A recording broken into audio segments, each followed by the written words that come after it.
Chegou o momento de mais uma conversa desse projeto que eu tenho chamado de o chamado da alma, essa necessidade de falar coisas como se fosse uma conversa, sem seguir um roteiro tão específico, mas misturando um pouco de biologia, que é a minha área de atuação profissional, um pouco de experiência de vida, um pouco de filosofada também, né? Sem um rumo, assim. Enfim, uma conversa. Uma viagem sem sair do lugar. Hoje, eu tava pensando que eu moro num lugar bem quente. Tipo, o ano inteiro é quente. É bem pertinho da linha do Equador. Então, eu tô numa das regiões mais quentes do planeta.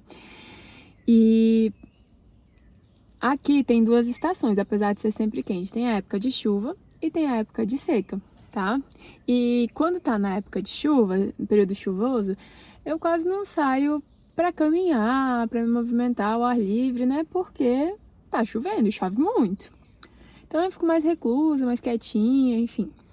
Se vai fazer um exercício, sei lá, ou só na academia, ou no pilates, enfim. E na época de seca, que é agora, aí eu adoro sair pra caminhar de manhã. Saio pra caminhar, às vezes vou sozinha, às vezes vou com os cachorros, às vezes minha filha vai junto. E tem que ser bem cedinho, porque senão não aguenta andar, né? Porque é muito quente mesmo. Então tem que ser lá umas 6h15 no máximo pra poder aproveitar. E aí eu tenho percebido que já tem umas 2 semanas que eu voltei a caminhar cedo da manhã e parece que eu funciono melhor. E isso me fez pensar sobre movimento, que é o tópico central dessa conversa de hoje e que vai passar por vários pontos, assim. Então, eu pensei, assim, que o movimento ele é como se fosse uma lei do universo, né? Por exemplo, você tá me ouvindo agora. O que tá acontecendo? Tem uma onda sonora chegando até o seu ouvido. Lá no ouvido tem células sensíveis, que são neurônios que convertem essa onda em choquinhos, em descargas elétricas, que são os impulsos nervosos. Isso viaja, movimenta até o seu cérebro para você entender o que eu tô falando. Então, ó, essa emissão de som que eu fiz, eu tô empurrando o ar. Isso tá gerando ondas, tá movimentando ondas até você. E aí o meu movimento te gera movimento. Faz você entender o que eu tô falando. Então, tudo é movimento.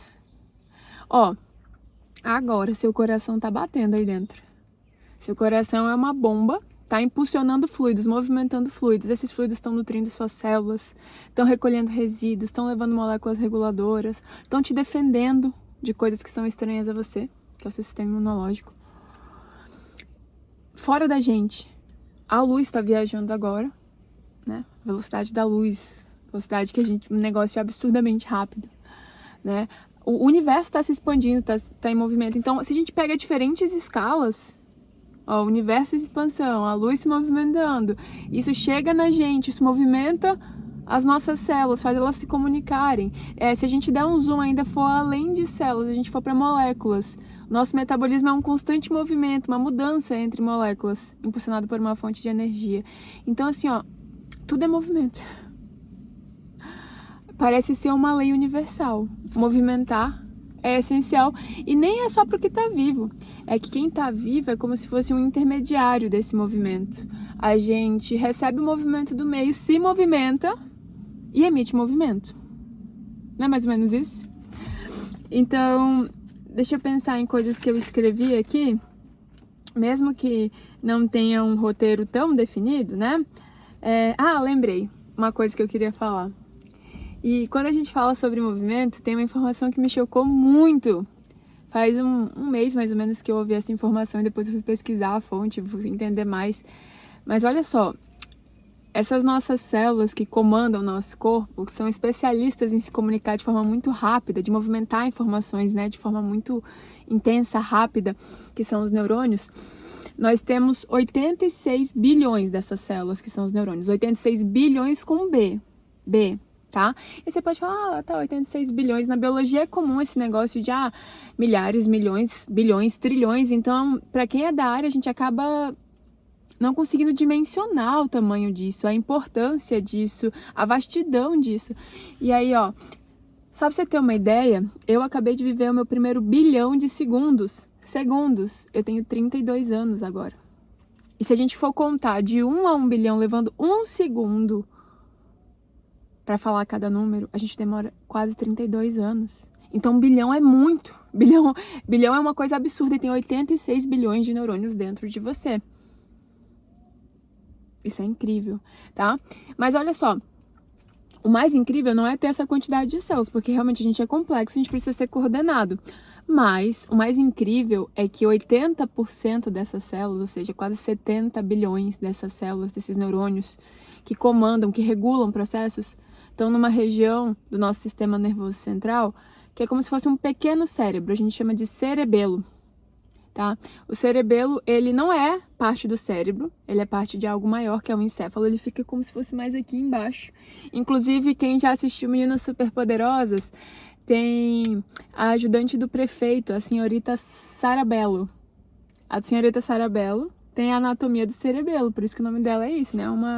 É uma homenagem biológica, científica dentro do desenho infantil que marcou a minha infância e minha adolescência, né? Meninas Superpoderosas.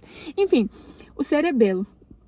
O cerebelo é onde a gente aprende a se movimentar, tá? É onde a gente guarda as informações de como se movimentar de forma voluntária, consciente, porque esse movimento está relacionado a músculos ligados ao esqueleto. Então, o nosso corpo é cheio de articulação, ó, para que a gente se movimente, né? E quem comanda esses músculos ligados a esqueleto, a articulação, é o cerebelo. É lá que a gente grava os padrões de como fazer cada um dos movimentos. E só para você ter uma ideia, a espécie humana, leva cerca de 1 ano para entender como se movimentar de forma voluntária e orientada, que é o andar. Então, demora mais ou menos 1 ano para a gente entender quais músculos têm que estar contraídos, relaxados, qual que é a sequência, como se fosse um maestro de uma sinfonia, que é essa coordenação, tanto a coordenação motora grossa, quanto a coordenação motora fina. Então, quando a gente vai se expondo ao movimento, a gente vai entendendo padrões, e esses padrões, quando funcionam, vão ficando gravados, né? E quando não funcionam também, né? Mas eles vão ficando gravados nessa região, nesse pequeno cérebro que concentra 80% dos seus neurônios. Uma região pequena, com 80% das células responsáveis por coordenar as coisas. Ou seja, eu enxergo poesia nisso aí. Eu enxergo assim, ó, o movimento chega até mim, eu entendo, eu recebo esse movimento e ele tem que sair de mim. Eu tenho 80% dos meus neurônios servem para me movimentar, para eu expressar, para eu ser continuação do movimento que me atravessa, que chega em mim. Cara, isso é incrível, assim, ó, pra mim é bizarro, sabe? Então, esse controle de movimento feito por esse pequeno cérebro, o cerebelo, ele não tá só em humanos, tá? Por exemplo, as aves, que tem aquele movimento de migração em bandos, que tem que ficar, né, bem posicionado, tem a ver com o cerebelo, que é altamente desenvolvido. É nesse cerebelo que vai ficar a nossa coordenação motora fina, grossa. É nesse cerebelo que a gente vai gravar informações para não ficar pensando toda hora em qual músculo tem que estar contraído, relaxado para eu estar em certa posição. Então, ele vai ajudar a gente a economizar energia. Mas mesmo assim, uma região pequena com tanto neurônio é o que o nosso corpo sabe fazer. Eu não vou dizer aqui que o nosso corpo evoluiu para se movimentar, porque aí vai cair num lamarquismo, né? Eu que sou da biologia, eu tenho um pequeno problema quando eu escuto essa lógica de que o meio vai transformar os seres vivos. O meio transforma temporariamente, mas isso não é passado adiante. Então, o meio só seleciona, como já dizia Darwin, tá? Mas assim, ó, o nosso corpo foi selecionado, e seleção, gente, atua assim em 2 pilares. Essa característica ajudou a gente a sobreviver mais e ajudou a gente a reproduzir mais, passar isso adiante. Então, assim, ó, nós somos resultados de outros humanos com cerebelo desenvolvido. Nós herdamos isso. Então, o que o nosso corpo sabe fazer muito bem? Ele sabe se movimentar. E aí, o que acontece? Quando a gente recebe esse movimento, tudo isso está se movimentando ao redor da gente, a luz, o som, o universo se expandindo, tudo movimenta. A gente capta esse movimento, a gente se movimenta, entende ele, guarda padrões e a gente tem que expressar esse movimento. Se a gente não expressa, se ele não sai, se a gente não é um intermediário, a gente adoece. A gente adoece. Eu, assim, poeticamente, eu fico imaginando como se fosse... O movimento chega na gente, tudo ao redor se movimenta, aí ele trava na gente. Aí quando ele trava, ele acumula. Pensa numa mente ansiosa, em excesso, né? Pensa numa falta de sono, numa desregulação do corpo. Ela vem de barrar o movimento. Barrar o movimento natural das coisas. Tudo se movimenta ao nosso redor. Se a gente não obedecer essa lei universal, a gente adoece. E olha que loucura. 80% dos nossos neurônios estão nessa região do cerebelo, que sabe se movimentar. Beleza. Mas tem uma outra parte do nosso cérebro, tá? Que é o córtex cerebral, é uma outra parte do encéfalo, que é o cérebro, que criou algo muito diverso, que é uma forma de existir no mundo, que é a cultura. Tá? E de maneira geral, as culturas, principalmente as ocidentais, são culturas paralisantes. Então, uma parte do nosso encéfalo está dizendo: eu sou muito bom em movimentar, vamos movimentar? Vamos fazer as coisas? Bora, tô pronto. E a outra dizendo assim: tô buscando conforto aqui, tô buscando recompensas rápidas, tô buscando economia de energia, então vou construir ferramentas que me ofereçam isso. E aí que a gente cria uma cultura, eu pelo menos, né, vivo no Brasil, então a gente tem uma cultura de paralisar o corpo, de não seguir essa sinfonia do movimento. Olha só, a gente cria cadeira, a gente cria carro, a gente cria tela, que movimenta demais a nossa cabeça, mas não movimenta o nosso corpo. E o nosso corpo é parte do que a gente é, não existe essa assim separada. Então assim, se o nosso corpo não expressa essa tendência natural do movimento, desse movimento que acontece no cérebro, nas células, no metabolismo, o corpo físico adoece. Então hoje a gente sofre de uma série de doenças crônicas, não transmissíveis, que muito tem a ver com a falta de movimento. Nós temos lá no livro Outlive, o Peter Attia, ou Attia, não sei como pronuncia o nome dele, ele fala sobre os 4 cavaleiros do Apocalipse. Ele fala sobre diabetes, ele fala sobre hipertensão e doenças cardiovasculares, ele fala sobre câncer e doenças neurodegenerativas, que são as doenças crônicas não transmissíveis que mais roubam qualidade de vida das pessoas. A medicina ela consegue até prolongar a vida dessas pessoas, mas não necessariamente essas pessoas vivem melhor. Elas vivem mais, mas não necessariamente vivem bem, tá? E aí o que acontece? Essas doenças, elas são uma resposta do corpo, um pedido. Eu preciso de movimento. E se eu não movimento, se eu não sou um intermediário nessa sinfonia do movimento, eu adoeço. Tem uma frase que eu vou falar com certeza mais de uma vez aqui ao longo das nossas muitas conversas que eu espero ter, que é uma frase do livro, acho que é Corpo Humano, Manual do Usuário, acho que é esse o nome. Ela diz mais ou menos assim, ó, é uma interpretação minha dessa frase, se matar pelo estilo de vida leva anos.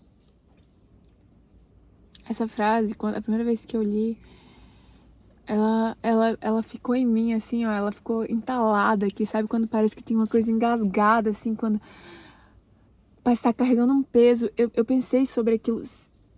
Se matar pelo estilo de vida leva anos. Então, quando a gente não usa nosso corpo de acordo com o que ele sabe fazer, quando a gente se afasta da nossa biologia, do nosso funcionamento base, nosso corpo adoece. E isso vai roubando a nossa vida da gente. Ainda que a gente ainda esteja aqui vivo, a gente vai vivendo com pouca qualidade. A gente vai se arrastando pela vida. Sério, isso é muito impressionante, assim. A gente passa a sobreviver. Sendo que a gente tem, assim, ó, um potencial incrível, tanto cerebral quanto corporal, para expressar esse movimento. Para esse movimento entrar na gente assim e fazer assim, ó. Sair de várias formas. Como a gente tem, né? Minha filha mesmo agora tá ali na aula de ginástica, é uma expressão do movimento, uma expressão artística. Então, o movimento que atravessa a gente, ele pode sair da gente de várias formas, mas ele tem que sair. Se a gente barrar, se a gente contiver, nem sei, eu falei errado essa palavra, né? Se a gente contiver, sei lá, não sei. Se a gente atravancar esse movimento. Se ele tudo movimenta e chega aqui e para, ele acumula na gente. E ele desregula, ele acelera e ele faz mal. A falta de movimento ou não dar continuidade ao movimento faz mal pra gente. A gente é intermediário nesse negócio todo. Tem um professor da pós que eu fiz em neurociência que ele falava assim, a gente costuma dizer que o movimento, o exercício físico, por exemplo, aqui é uma das formas de se movimentar, de forma organizada, sistematizada, o exercício físico, ele tem benefícios. Então, a maioria das pessoas pensa assim, vou me movimentar porque vou ter benefícios. E aí ele fala assim, na verdade, o nosso corpo é o contrário. É assim, a gente precisa do movimento para estar na base. E quando a gente não se movimenta, a gente fica abaixo da base. Então, o movimento, ele é um pré-requisito para o nosso corpo funcionar bem. Não é que ele vai fazer a gente funcionar melhor. É pra gente estar na base. Então, muitas vezes, é o que eu tô falando aqui. Muitas vezes a gente tá só sobrevivendo. A gente tá vivendo muito abaixo do que a gente poderia. E eu nem tô falando sobre performar, eu tô falando sobre base mesmo de funcionamento. Porque a gente não obedece à lei do movimento. Aí a gente começa a se sentir cansado, a se sentir indisposto, a se sentir triste.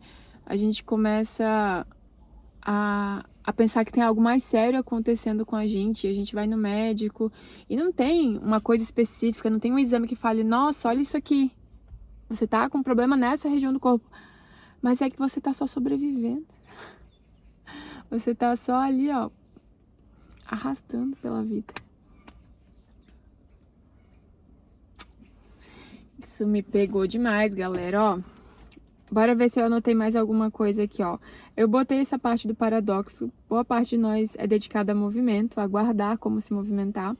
E outra parte nossa, que é a parte do córtex do cérebro, criou uma cultura que paralisa, afasta do movimento. Cadeira, carro, tela. E a gente esquece, se afasta do que é essencial à vida, tá? Deixa eu ver aqui o que mais que eu botei aqui. Ver se ainda tem alguma coisa legal pra falar pra vocês. Lembrei de uma coisa que não tá escrita, mas olha só. O movimento, ele é um pré-requisito pra sobrevivência, porque ele era o que fazia a gente buscar comida, buscar água. Então, quando a gente não vivia assim nessas sociedades altamente complexas, em que há uma divisão de tarefas, em que em cada lugar a gente acha esses recursos em troca de dinheiro, né? Então a gente senta, coloca a cabeça para movimentar, ganha dinheiro e com isso, às vezes a cabeça, às vezes o corpo, né? E com isso a gente compra recursos. Antes a gente não tinha essa opção, isso é muito recente, viver em sociedade é muito recente. Então, como a gente não tinha essa opção, a gente tinha que acordar e adivinha, para continuar vivo tinha que movimentar. E quando a gente movimentava, a gente fazia exposição à luz, que produzia vitamina D, isso fazia a gente funcionar melhor, dormir melhor. E esse movimento era essencial pra gente comer, pra gente beber água, pra gente reproduzir. Então, nós somos resultados de humanos que se movimentavam.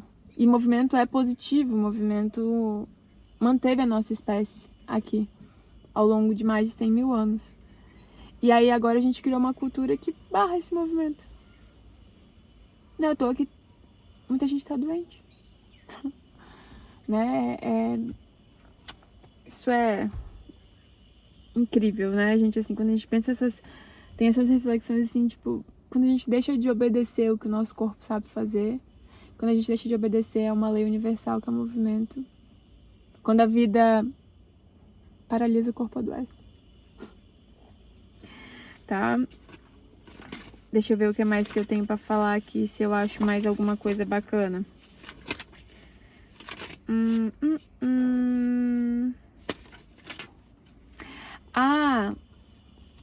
Essa parte é boa, que é o finalzinho do vídeo, Foi a última anotação que eu fiz no meu caderninho, tanto que depois já tá tudo branco, O corpo não adoece porque não obedece o que ele sabe fazer. Não obedece a forma que ele sabe funcionar, que é se mover. E é curioso pensar nisso, porque esse movimento que afasta de nós as doenças, como eu disse, diabetes, hipertensão, doenças neurodegenerativas, câncer, esse movimento é feito por músculos voluntários. Nosso corpo, ele não vai coordenar sozinho.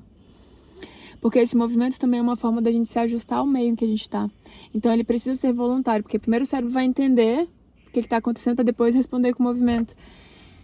E então, não sobreviver à vida, mas sim viver, incluindo nela o movimento, esse movimento voluntário, intencional, consciente, é uma afirmação, é uma intenção. A gente tem que fazer e nosso corpo não sabe fazer sozinho. A gente que vai ter que falar, a gente precisa disso. Ó, eu entendi aqui esse negócio, a gente precisa disso. Mesmo que a gente esteja vivendo numa cultura que nos afasta disso, a gente precisa disso. E se a gente não entender essa regra básica da vida, do movimento, a gente vai adoecer, não tem o que fazer. Então, assim, ó, o nosso corpo, ele é uma expressão do movimento, tá? E é uma expressão, em parte inconsciente, em parte de controle involuntário, que é, por exemplo, o batimento do coração, que é um músculo que movimenta, o movimento do alimento no nosso trato digestório, que são os movimentos peristálticos, tá? O movimento dos nossos vasos sanguíneos para dilatar ou contrair, o movimento da bexiga, o movimento do útero, tudo isso é involuntário. Então, existem movimentos que são involuntários, são padrão da espécie. E existem movimentos que só serão feitos se você buscá-los, se você usar eles como uma fonte de resposta. E todas as vezes que você se movimentar com esses músculos ligados ao esqueleto aqui, você vai ter recompensas. Você vai viver melhor, você vai viver mais. Você vai gostar mais de estar dentro do seu próprio corpo, porque ele vai estar mais saudável.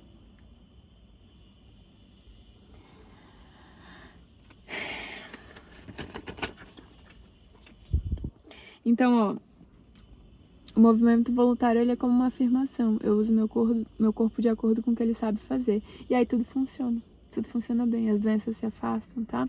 E não é só, como eu falei, não somos só nós aqui que nos movimentamos. Eu tô aqui, ó, embaixo de uma árvore gravando esse vídeo. Ó que lindo, ó. As árvores, elas sempre me inspiram. Então, assim, ó, eu tô aqui embaixo de uma árvore gravando esse vídeo. E parece que eu olho pra ela assim, ela tá paradinha aqui, né? O tronco tá afincado no chão. Mas, gente, essa árvore se movimenta o tempo inteiro. As raízes estão se movimentando ali embaixo. Elas estão transportando seivas, fluidos. Seivas que vão do solo pra folha e que lá se transformam em outra coisa, ou seja, se movimentam. E depois elas nutrem outras partes do corpo e os galhos crescem em direção à luz. O movimento é uma regra. O universo está se movimentando. E aí, o que a gente vai fazer com isso? A gente vai continuar essa expressão do movimento, a gente vai dançar nessa sinfonia do movimento que mantém as coisas vivas e não vivas, ou a gente vai barrar, conter esse movimento e não conseguir existir bem nessa lei universal. Era isso que eu queria conversar com vocês hoje. O movimento é uma lei universal. E eu espero que seu corpo seja parte dessa expressão, parte dessa sinfonia, dessa orquestra tão bonita. Movimenta seu corpo. Você vai passar a viver bem melhor. E vai deixar de só sobreviver. Até o próximo vídeo.